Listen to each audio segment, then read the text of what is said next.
So, hello. I think we're back again. Well, I do not know what happened there. It said streaming unavailable at this time. And I went through the retry process. So, let me see. It does say that we are broadcasting. Let me put this back over to here.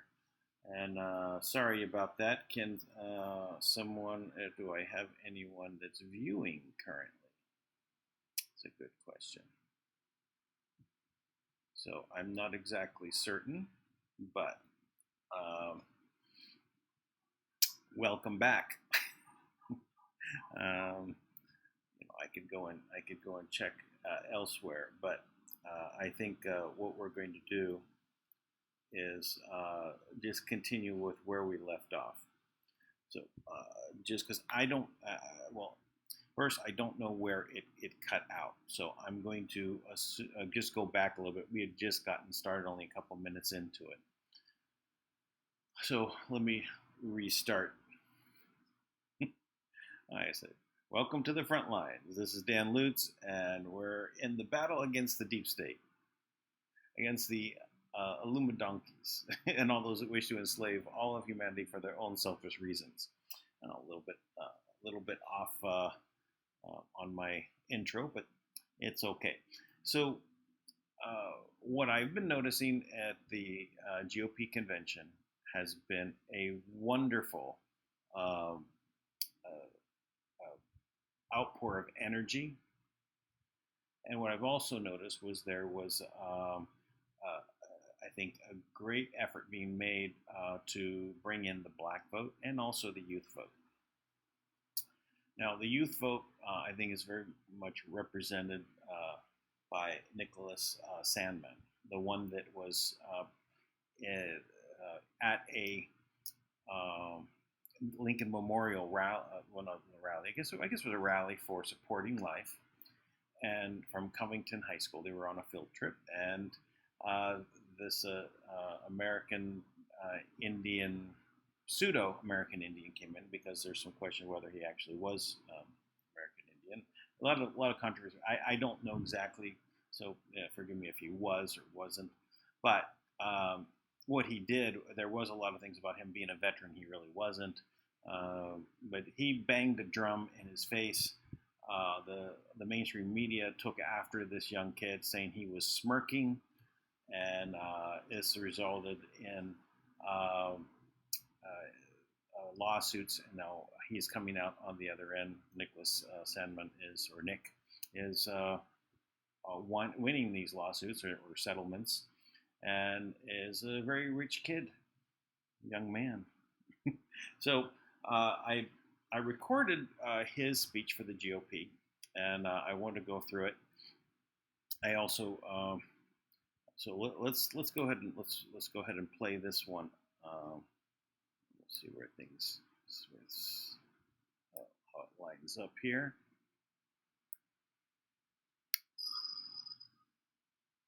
Good evening, everyone. My name is Nick Sandmann, and I'm the teenager who was defamed by the media after an encounter with a group of protesters on the steps of the Lincoln Memorial last year. Before I begin, I'd like to thank President Trump for the opportunity to share some of my story and why it matters so much to this November's election. In 2019, I attended the March for Life in Washington, D.C., where I demonstrated in defense of the unborn.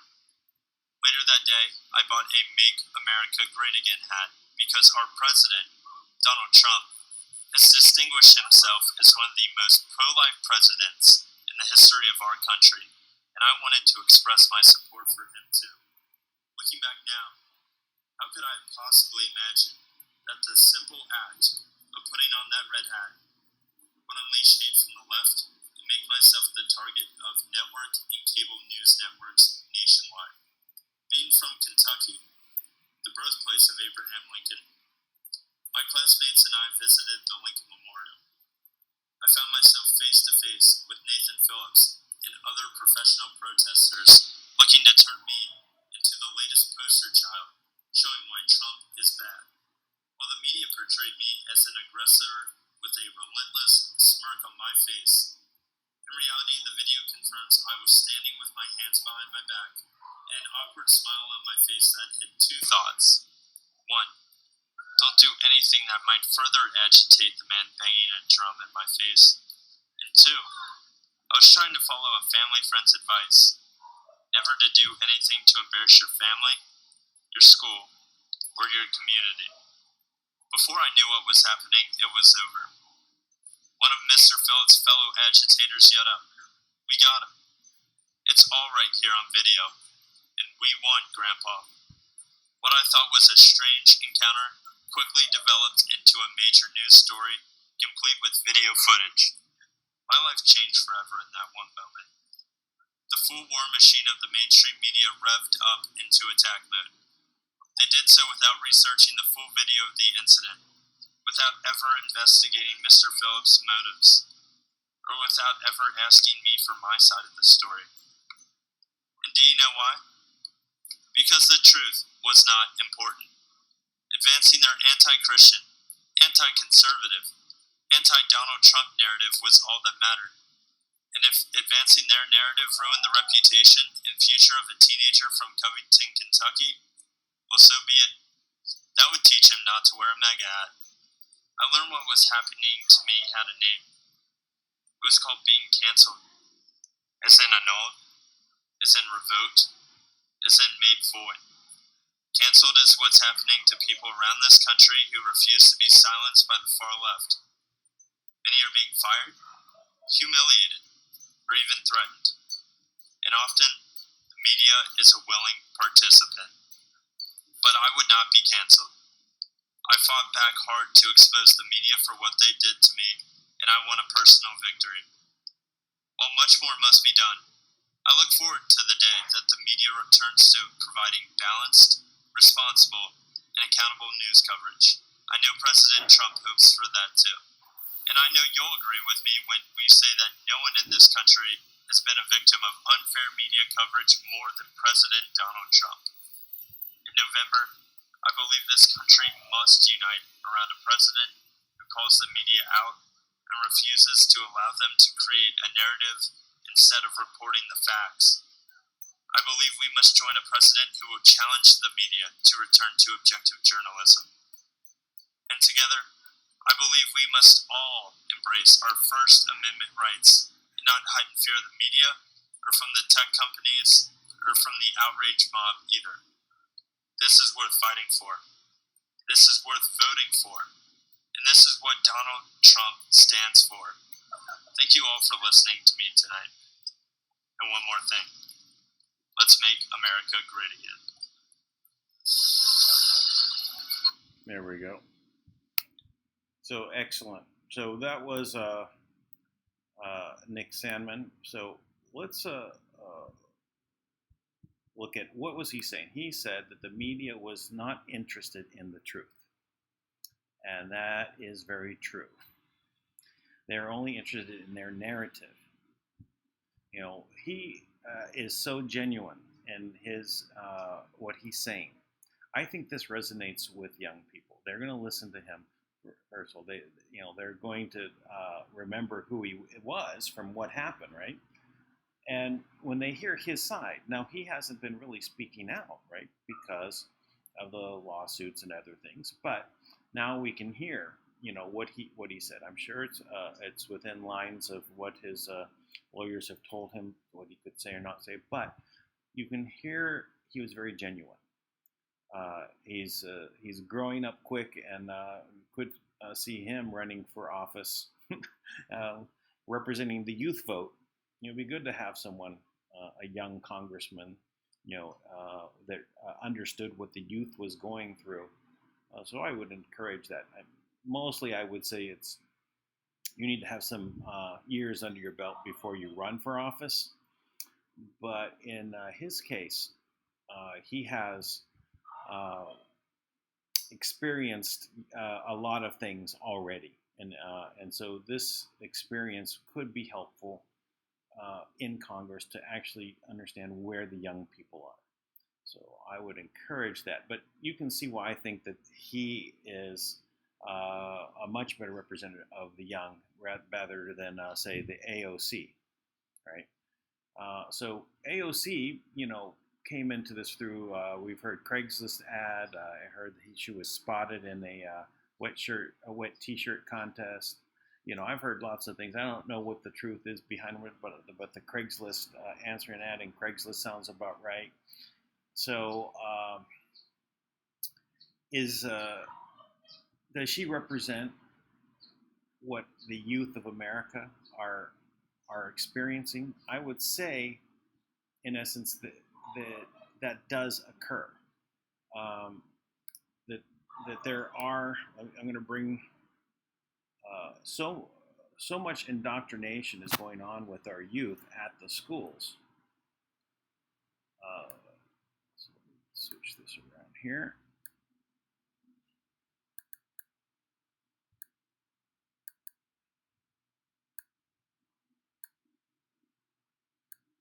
This is the current indoctrination is going on. Black Lives Matter in public schools is turning kids into little Marxists. So New York City is one of many school systems in the United States set to roll out Black Lives Matter theme lesson plans for this fall. According to New York Department of Education, teachers will delve into systemic racism, police brutality, white privilege in their classrooms. North Carolina's largest school system, the Wake County, launched a website this summer that provides Black Lives Matter lessons for teachers to use in the classroom or parents to use at home. The website, created by school systems Office of Equity Affairs, encourages teachers to address the injustices that exist beyond education by the conversations we have with others, by speaking up what we see hate, by supporting efforts that oppose racism, oppression, by directly engaging in advocacy work. So I clicked on the website. So this is the type of indoctrination that's been happening through our school systems. I'm going to give that time to load. My system is running a bit slow. So we can see that we need kids, young adults, such as Nick Sandmann, to represent and be a model for their peers. The indoctrination goes, it's very deep and has been going on for decades. The whole idea of the bringing in of socialism, Marxism, now it's progressivism, which is going to be a combination of communism and socialism, to set the stage so that the people so those young adults, after they've gone through college and now they have huge debts because for some reason the cost of college became so expensive. Hundreds of thousands of dollars even. I mean, that's not for becoming a doctor, right? It's for getting in gender studies. And then you can't get a job, right? And then you can't pay back loans, so you can't get ahead. You can't do anything. And then you can't even bankrupt yourself because Bill Clinton removed your ability when he was in office to declare bankruptcy from your student debt. So there's been a long-term effort to put the young people into a hopeless position. And we have to recognize that this has gone on. And we have to take action. We have to get involved. So I'm gonna switch over and we're gonna go now to, I believe it's this one. Let me see. Yes. So this is Alan West.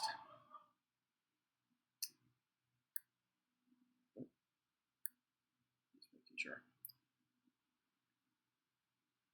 Now this is from February, right? And I think it's important. That's even though it's a little bit dated, but it's still this year, not that dated.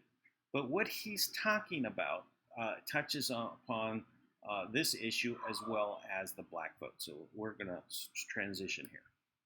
Just getting out into black community that these other guys have been duping us for quite some time.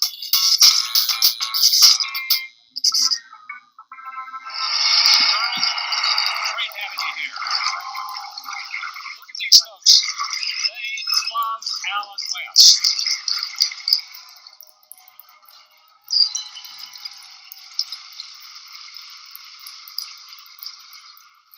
That is awesome. It's a pleasure. I've been, this is the 123rd episode. I've never gotten a standing ovation. Now, you know what? You deserve it. And I'm thrilled, seriously, to have you here because you've taken stands in your long military career, but you've also served this country as a member of Congress. Yes. You've been an outspoken person when it comes to the issues that face this country. You speak with some authority on an area that I think is really coming into its own. African Americans are now more than ever giving conservatism a listen. Why? Well, I think that when you look at the fundamental principles and values of the black community, and I was born just right down the road in Atlanta, Georgia. As a matter of fact, it was 59 years ago today that I was born in This Atlanta, is Georgia. his birthday. Pretty good. Can't think of a better way to spend your birthday with us. But think about the greatness of America in that on 7 February 1961, I was born into a blacks-only hospital. But now I'm sitting here with a man that was a former governor and a man that was a former presidential candidate, because that's the greatness of America. When we understand our fundamental values of faith, family, individual responsibility, quality education, small business entrepreneurship, and service to the nation. So I think that more people in the minority communities are understanding that. And when you look at what President Trump did in his State of the Union address, giving that opportunity scholarship to that young girl in the 4th grade, recognizing a Tuskegee Airman and promoting him to Brigadier General. And all of those things he has done, the historic black colleges and universities, the economic opportunity zones that took a veteran that had a drug addiction, and now he's back on the right path.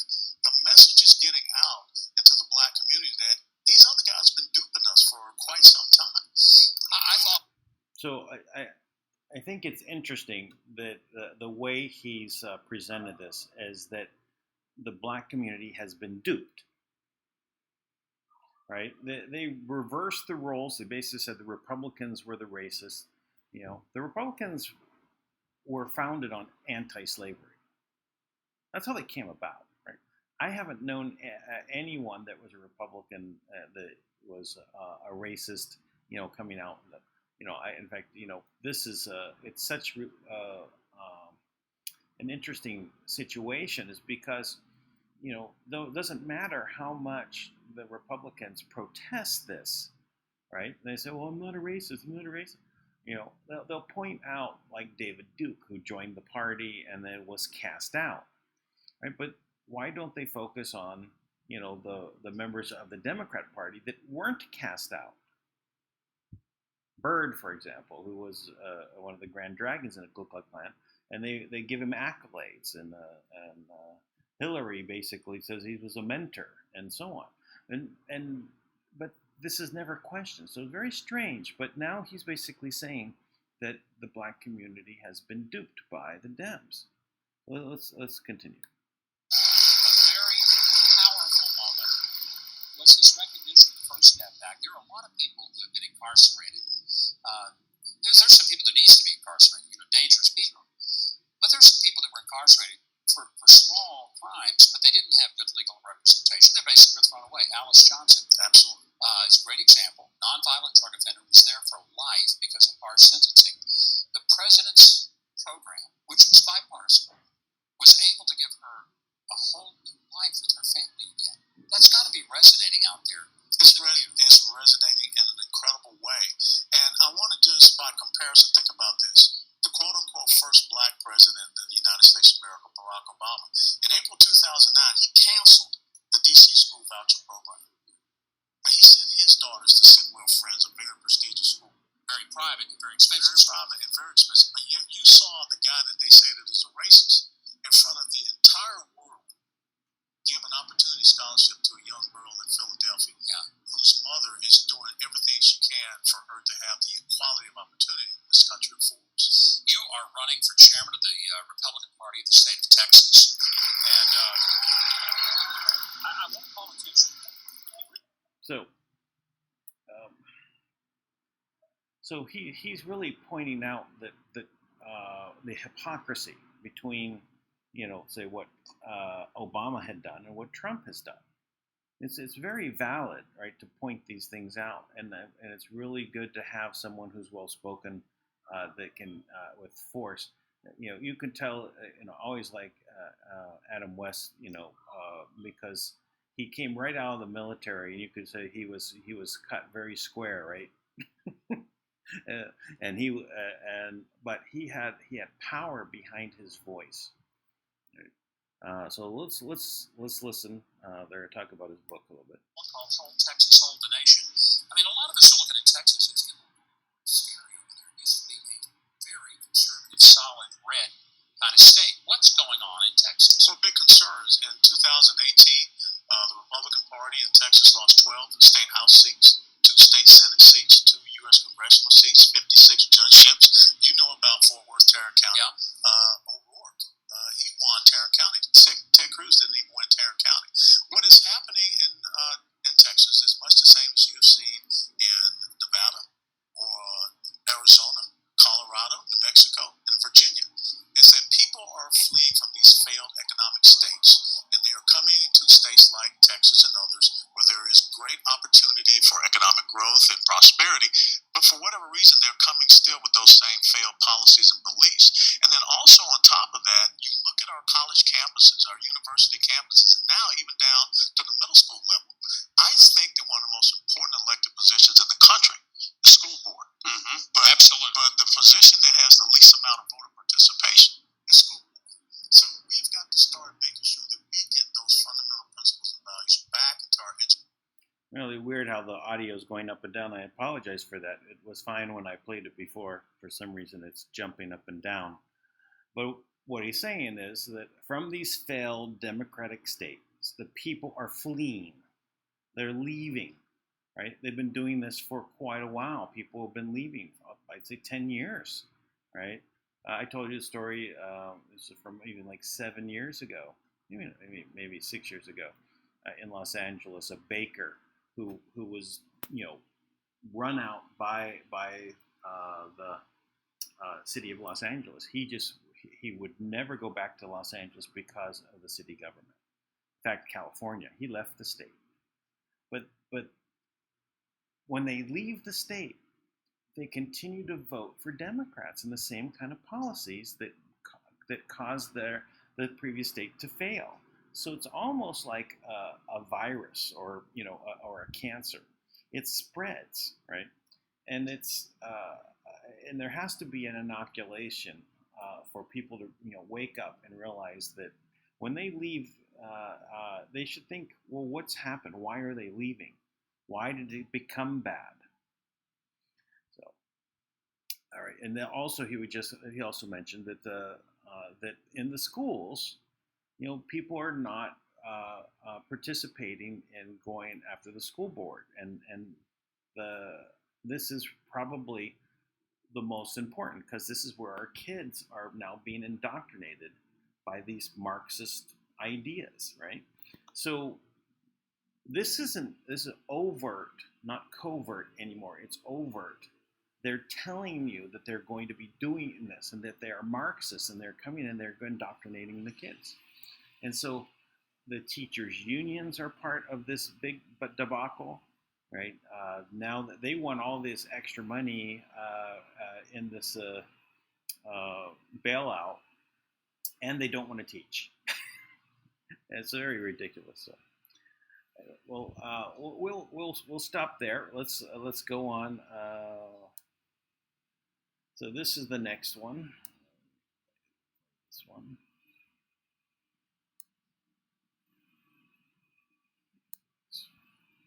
So this is Herschel Walker, football player, and he also spoke.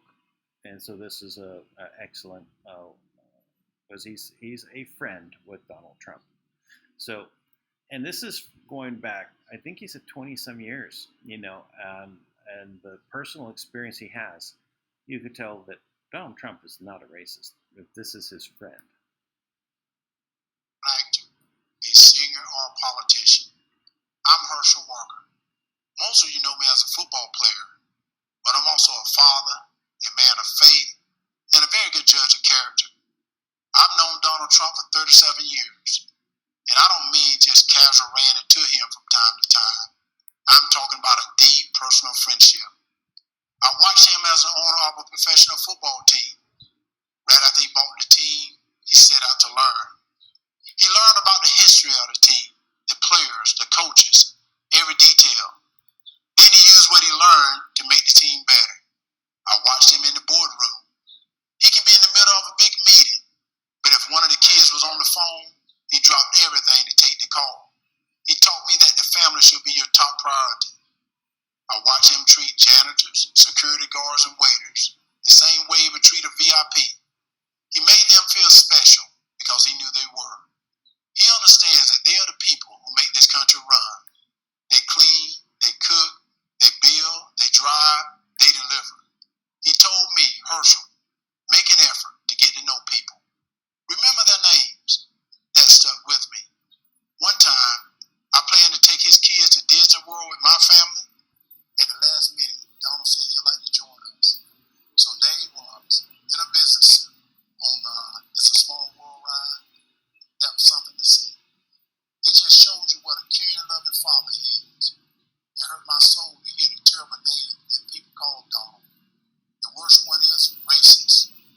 I take it as a personal insult that people think I've had a 37-year friendship with a racist.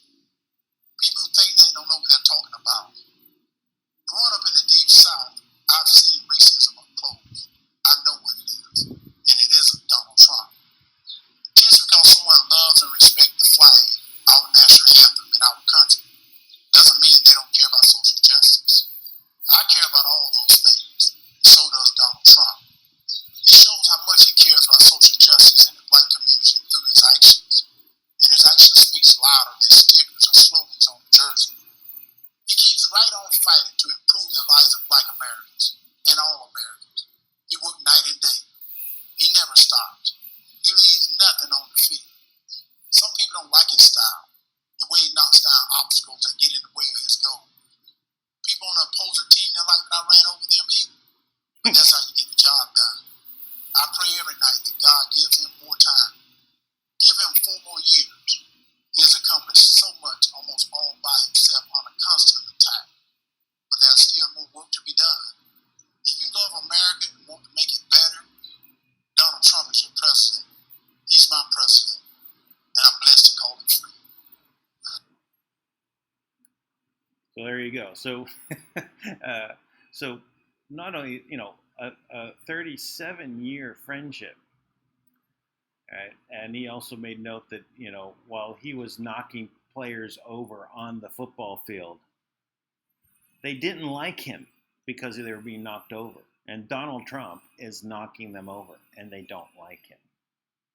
So, this is just going to really show, I think, the black community that Donald Trump is not a racist. And they probably suspected it mostly at this point. So we saw Alan West, estimating that there's going to be a 20 to 25% vote for Donald Trump from the black community. That was in February.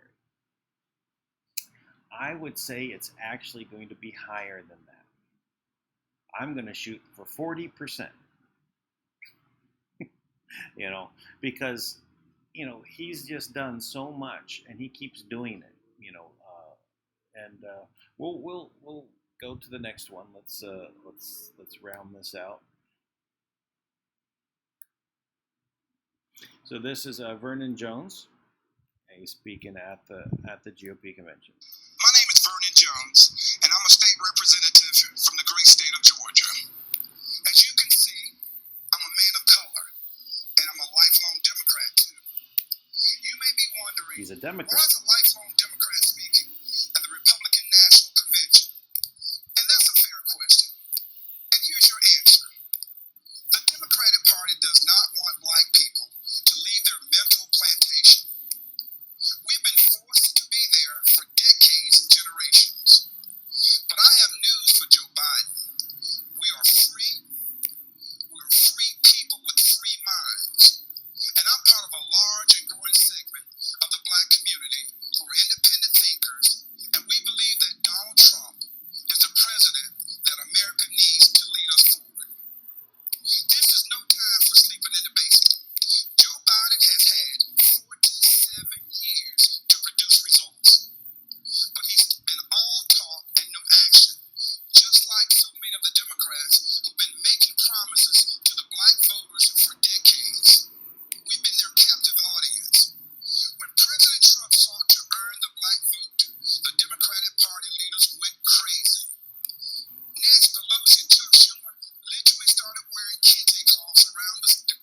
I remember when the black colleges were coming to the Oval Office, and Trump was there, and they were talking, and they brought this up that they had to come back every year and beg for money. And Trump said, why would you have to do that? Why would you have to come back every year and beg for money? So he set them up for 10 years. You can do planning, right, and allow them to expand, right? You know where your money is. And then you can set new goals for new donations coming into the college. That just frees them up so much that they can now concentrate on educating and, as he says, making new black leaders. Achieves to grow and produce the next generation of black leaders. That's right. Donald Trump did that. He's also supported school choice to ensure that no child, no matter their race or zip code, is left behind. Every child should have access to a quality education. Yeah. But education is just the beginning. Yep. Every child should have access to, good education. And it's not coming from the school systems. Centralizing them, creating a system of uniformity at the lowest common denominator. It's one of those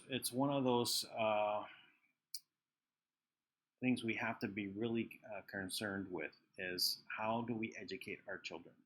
We have plenty of tools now with computers and online education. I am not against online education. I understand that there's a lot of people that are now, because they're trying to push it for you to stay home, there's a controversy about it. My opinion about that is that through the technology, we can find the best teachers that get the best results, and have those teachers being able to teach millions of children at one time.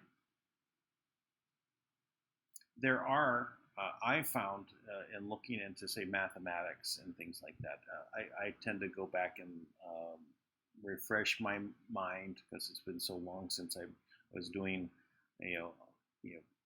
quadratic equations. So I'll go back and I'll review some of the things on YouTube, right? And I'll find these professors that are teaching us. My goodness, it's so clear the way he's presenting it. Anybody could learn. Everybody's had those teachers that, they're just so monotone and they just talk like a robot, and then you just don't hear anything that they're saying, right? But if you have someone that's engaging and you can learn from them, that's what we want. So online education has its place, and it can be in a classroom where there's actually a teacher, because the social interaction between kids is important. But I think we should focus more on getting smaller class sizes. I think, getting into, 10, 15 kids in that range is really where we need to be. Not in 30 and 40 and 50 and 100, but we could have those teachers that are able to communicate certain lesson plans, teaching millions at any time and on time and on live events for question and answers that can come through. So we can do a lot with that. But let's kind of get back to our topic here.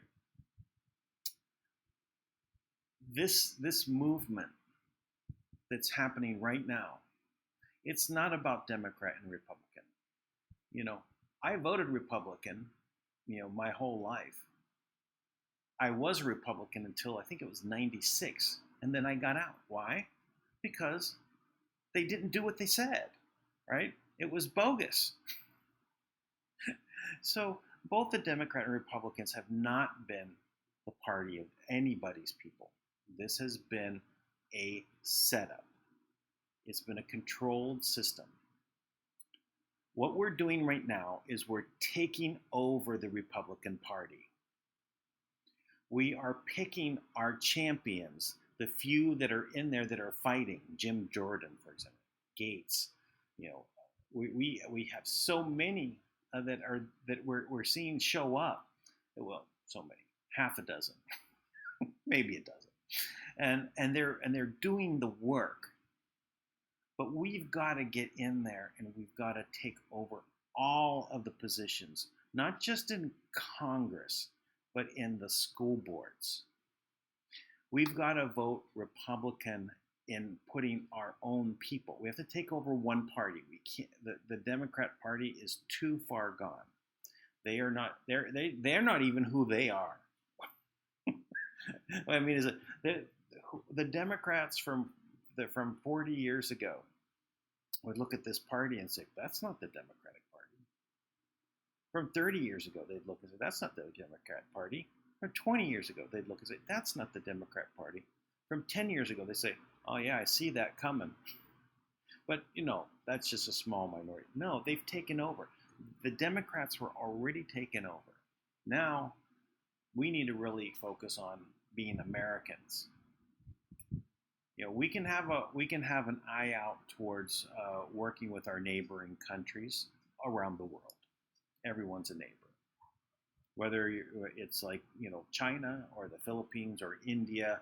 You know, they're neighbors to America. Of course, you know, Mexico and Canada are right on the border, right? But that's beside the point. We're one world now, but we have to take care of America. We have to save what was important about it that was trying to be removed by the Democrat Party and the Republican. Again, they are just as culpable. They went along with it, right? They were the controlled opposition party. No more. We have to take over the Republican Party. That means we have to join it and vote our consciousness, that's a good word, consciousness about what we want to create. So don't think about Democrat and Republican of the past. Don't think about that. Think about we are basically infiltrating the Republican Party and taking it over to save freedom. That's what we're doing. So we're well on our way. We know that Trump will win. I know that there's the controversy about the mail-in ballots and all that kind of stuff, but it's already well handled, I think, by Trump. Look at he put a businessman in charge as the Postmaster General, right? He's the guy that's out there. He's answering the questions, and he shut them down about all this bogus stuff about them making all these claims. He said none of that's happening, right? That's not true, right? So there is a plan. What it is, I'm not sure. But is it lawsuits? Is it whatever? But all these mail-in ballots are not going to amount to anything. And I think what we're going to see such a mass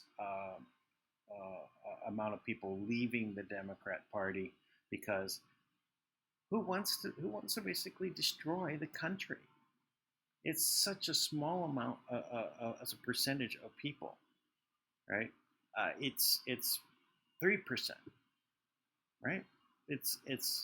And this is they have an ideology that they bought into.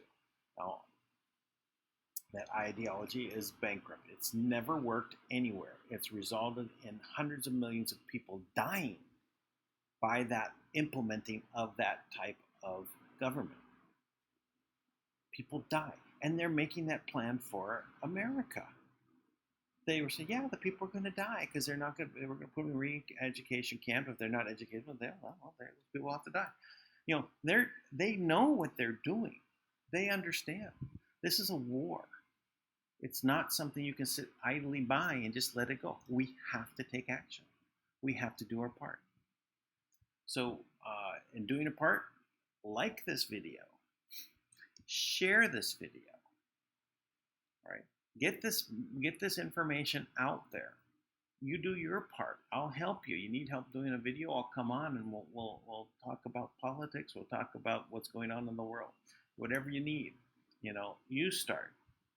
it takes some time to get into it and do it, but just take the first step. Don't worry about how well you're doing. People are very forgiving, and then we take this back. Right? I know we're taking back the corporations. I mean, they're not going to find it in a news story. I'm connecting the dots, right? And I did that on the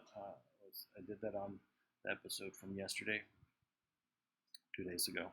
No, it was just 2 days ago. So we're talking about, we're buying with the special purpose vehicles through the Treasury and the Fed, buying up all the stock of the major corporations so that we can take them over, replace those people inside. This is a war that's broad and deep. We're removing the deep state that is broad and deep. I know we're seeing just surface level all around us, but there's a lot going on. On the Life Force app, in the one of the articles posted this, someone posted a video about who has an arrest record. And they were popping in names like Nancy Pelosi and Chuck Schumer. Everyone that's already has an arrest record. So now I don't know how true that is, because she didn't go get the report. She said because it costs money. Well, so I don't know what's inside. I've done a couple of these and felt like I was burnt by this organization that put up the website, right? Because they give it's like clickbait. Yeah. Get you to pay up, and then the information's not there. It's there on their front page. When you go to actually get the report, then it's not there. So, but I do think that there's things where there has been, evidence of arrests. We see Oprah with an ankle bracelet. We've had Hillary with an ankle bracelet. We had the no-name McCain also with an ankle bracelet. Oh no, he's got a broken leg where the cast actually materializes from one leg to the other. So. So these things are happening, but we can't know everything that's going on, because anything that they would come out with and tell people would be ridiculed. The mainstream media would be against it, and so in order for us to get past this, we have to get to the point where the mainstream media is gone, and that's what's going to happen. They are being set up. Our friend Nick Salmon there with his lawsuits against the mainstream media. I mean, he might end up as a billionaire out of it. Seriously, they're going to be losing, and that's just one guy. Now, all the stuff that they've been doing, which is a complete lie. For example, the dreaded hydroquin.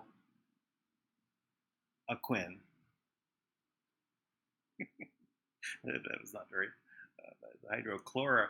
I made the wrong symbol, wrong timing. But anyway, you got what I meant. Can't say that medicine. I can't say the malaria medicine. But Trump came out with that in March. This all started in February, right? He shut down everything. He came. Here's the medicine in March. And who stopped it? The mainstream media. Who ridiculed it? Who basically was reporting on this and ignored and tore down all the naysayers? They're responsible for all these people dying because they could have easily been cured. They're going to be sued out of existence. They're gone.